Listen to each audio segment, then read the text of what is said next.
यह एक काल्पनिक रचना है। इस फिल्म में प्रस्तुत कहानी, पात्र और घटनाएं पूर्णतः काल्पनिक हैं।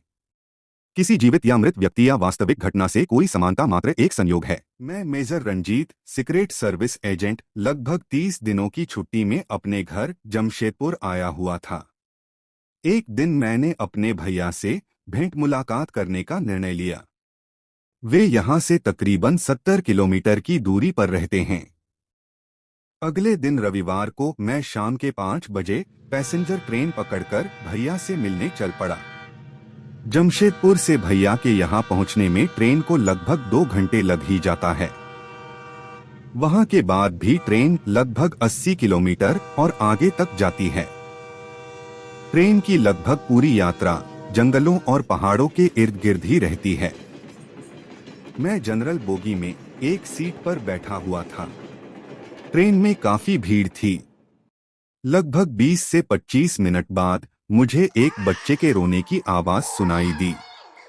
तभी मैंने अपने ठीक सामने वाली सीट पर एक लगभग 50 साल के औरत की गोद में एक अत्यंत गोरा तथा तंदुरुस्त बच्चा देखा, जो कि चुप होने का नाम ही नहीं ले रहा था।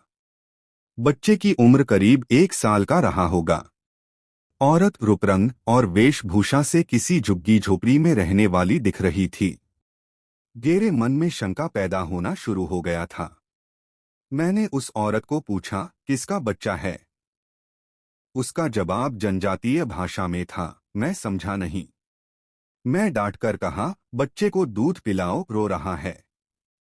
तभी उसने एक मैली सी बोतल, जिसमें थोड़ी सी दूध थी, बच्चे के मुंह में लगा दी। बच्चे का शरीर बुखार से तप रहा था। मैं इस मामले में एक रेलवे पुलिस से भी बात की, लेकिन मेरी बातों को वह लगभग अनसुना करते चला गया। शाम के 7 बज गए थे। चारों तरफ घना अंधेरा था। मेरा स्टेशन आ गया था।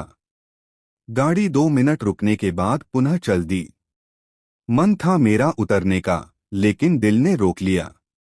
मैं एक अनजान रास्ते की ओर चल पड़ा था। लगभग 8:15 पर अंधेरे में एक जगह ट्रेन रुकती है। बच्चा अब तक चुप हो चुका था। वह औरत बड़ी तेजी से उतरी। मैं भी उसके पीछे उसी गति से उतरा। वह औरत उस हॉल्ट नुमा जगह से बाहर निकली। जब तक मैं कुछ समझ पाता, वह एक मारुति, जो शायद उसी का इंतजार कर रहा था, बैठकर उस अंधेरी जंगल में गायब हो चुकी थी। उस स्टेशन पर करीब 15 से 20 लोग और उतरे थे। मैं अकेला प्लेटफॉर्म पर बच गया था। घना जंगल और पहाड़ इस रात को और भी डरावना बना रहा था। प्लेटफॉर्म के बाहर एक दो चाय की दुकान नजर आई, जो अब बंद हो चुकी थी। तभी मेरी नजर एक आदमी पर पड़ी। उसने अपने आप को लाइन मैन बताया, जो ड्यूटी खत्म कर वापस घर जा रहा था। शायद हम में उसकी कोई दिलचस्पी नहीं थी।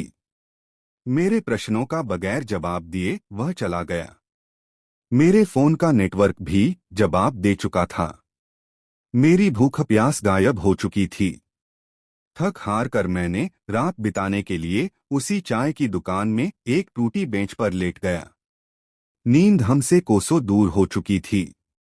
किसी तरह सुबह हुई। मैं वापस प्लेटफार्म पर आकर हाथ मुंह धोकर अपने आप को फ्रेश किया। चाय की दुकान से भी धुआं निकलना शुरू हो गया था। करीब 1 घंटा तक प्लेटफॉर्म पर मैं अपने आगे के प्लान के बारे में सोचता रहा। चाय पीने के लिए मैं एक बार फिर दुकान पर आ गया। बगल की दुकान से ब्रेड खरीदकर चाय के साथ खाना शुरू कर दिया। चाय वाला मुझे गौर से देख रहा था। वहां शहरी पृष्ठभूमि का केवल मैं ही दिख रहा था। बाकी सभी लोग ग्रामीण पृष्ठभूमि के दिख रहे थे। चाय वाले को टूटी फूटी हिंदी बोलनी आती थी। उसने अपना गांव करीब 5 किलोमीटर दूर जंगल में बताया। वह मेरी ओर देखकर बोला, तुम कौन हो? मैंने कहा, मैं नया ग्राम सेवक आया हूं। सरकार ने तुम लोगों के विकास के लिए हमें भेजा है। तुम लोगों की गरीबी दूर होगी, गांव में सड़क बनेगा, बिजली की व्यवस्था होगी, स्कूल खुलेगा। चाय वाला मेरी तरफ अचरज से देख रहा था। मैंने कहा, अपने गांव के मुखिया के पास हमें ले चलो। उसने हमें एक मोटरसाइकिल वाले के साथ भेज दिया। सड़क के नाम पर मिट्टी की बनी हुई प्राकृतिक रास्ता, जो गड्ढों से भरी हुई थी। मुझे नहीं लगा कभी इधर पुलिस या कोई सरकारी अफसर आया होगा। मैं मुखिया के पास पहुंच गया था। उसकी उम्र करीब 50 साल की होगी। ग्राम सेवक के तौर पर मैंने अपना परिचय दिया। मैंने गांव के लिए उसे अपना डेवलपमेंट प्लान बताया। उसने मेरी बातों को गौर से सुना। उसने मुझे हर संभव मदद का आश्वासन दिया। तब तक भोजन आ गया था। मैंने भोजन करने के बाद उससे गांव के कुछ परिवारों से मिलवाने का आग्रह किया। वह मेरे साथ चल दिया। उस हाट पर लगे समय सारणी में जगशेदपुर जाने के लिए 16:10 पर पैसेंजर ट्रेन थी। वही ट्रेन जमशेदपुर से सुबह 7:15 में खुलकर यहां पर 11 बजे दिन के करीब पहुंचती है। अचानक मैंने मुखिया से कहा, मुझे आज ही अपने अफसर के पास यहां का रिपोर्ट जमा करना है, इसलिए मुझे स्टेशन भेज दें। मैं परसों 11 बजे स्टेशन पर आ जाऊंगा अपने कुछ ऑफिसर के साथ। मुखिया ने एक आदमी के कान में कुछ कहा। तुरंत ही मुझे स्टेशन पर पहुंचाने के लिए कार आ गई। मैं चौंक गया। मैं कुछ भी नहीं बोला। रात वाली ही मारुति कार थी। मैंने विदा लिया। मुखिया ने कहा, मैं परसों स्टेशन पर गाड़ी भेजवा दूंगा। मैं जमशेदपुर पहुंचकर अगले दिन एसपी से मिलने चला गया। मैंने अपना परिचय देने के बाद सारी घटना सुना दी। एसपी ने तुरंत सभी थानों से बच्चे की गुमशुदगी का रिपोर्ट मंगवा लिया। पिछले 2 महीनों में सरकारी और प्राइवेट हॉस्पिटलों से 5 बच्चे गुम हुए थे। सभी लड़के थे। एसपी ने इस ऑपरेशन की कमान अपने हाथों में ले ली। अगले दिन सिविल ड्रेस में मैं, एसपी सर एवं उनका बॉडीगार्ड ट्रेन में सवार हो चुके थे। 11 बजे उस हॉल्ट पर उतरते ही वही मारुति कार तैयार थी हम लोगों को ले जाने के लिए। गाड़ी के ड्राइवर को हिंदी थोड़ी भी समझ में नहीं आती थी।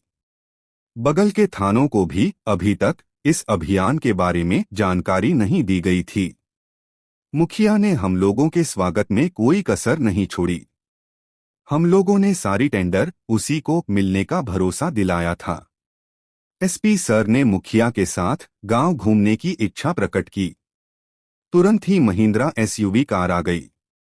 मुखिया बोला, 10 दिन पहले ही ली है। कार एसपी का बॉडीगार्ड चला रहा था। पीछे की सीट पर एक तरफ से मैं, दूसरी तरफ से एसपी सर तथा बीच में मुखिया बैठा था। अचानक गांव के बाहर आकर गाड़ी रुक जाती है। सुनसान जगह पर दोनों तरफ से पिस्टल मुखिया के कनपटी में सट चुका था। एसपी सर ने पूछा, बच्चा कहाँ है? उसने डर के मारे कांपते हुए कहा, भूतपूर्व एमएलए संजय सेनापति के पास। आज इसी गाड़ी से करीब 2 घंटे बाद सभी 5 बच्चों को रांची भेजा जाएगा। सौदा 25 लाख में तय हो गया है। 15 लाख एडवांस भी ले चुका है। यह एसयूवी कार उसी पैसे से खरीदी गई है। यह कार उसने मेरे नाम पर खरीदी है। उसके साथ मैं मिलकर टेंडर, ठेकेदारी वगैरह का काम करता हूं।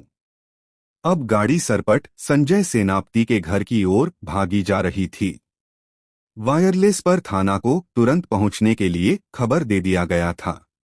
गाड़ी रुकते ही हम तीनों मुखिया को गाड़ी में ही लॉक कर सेनापति के घर में हथियार लहराते घुस गए। अचानक उसका एक गुंडा ने हम पर फायरिंग कर दी। हम तो बाल बाल बच गए, लेकिन अगले ही पल हमारी गोली उसके लिए काल साबित हो चुकी थी। सेनापति जब तक हम लोगों पर फायरिंग कर पाता, उसके दोनों पांवों में एसपी सर की गोली लग चुकी थी। 3-4 औरतें भागने की फिराक में थी, वहीं शायद बच्चों का देखभाल कर रही थी। सभी को एक रूम में हम लोगों ने लॉक कर दिया। एक रूम में सभी 5 बच्चे सुरक्षित थे। जमशेदपुर फोन करके शाम तक सभी गुम हुए बच्चे के माँ बाप को एसपी सर ने अपनी ऑफिस में बुलवाने के लिए आदेश दे दिया था। 1 घंटे बाद थाना की जीप आ जाती है। मुखिया तथा घायल सेनापति को पुलिस के हवाले करके हम तीनों सभी 5 बच्चों को लेकर उसी एसयूवी से जमशेदपुर के लिए रवाना हो चुके थे। कानूनी औपचारिकता पूरी होने के बाद लगभग 9 बजे रात के आसपास सभी अभिभावकों को उनका बच्चा मिल चुका था। मन में संतोष था। मैंने एसपी सर से विदा मांगी। हम दोनों एक दूसरे को सैल्यूट कर रहे थे।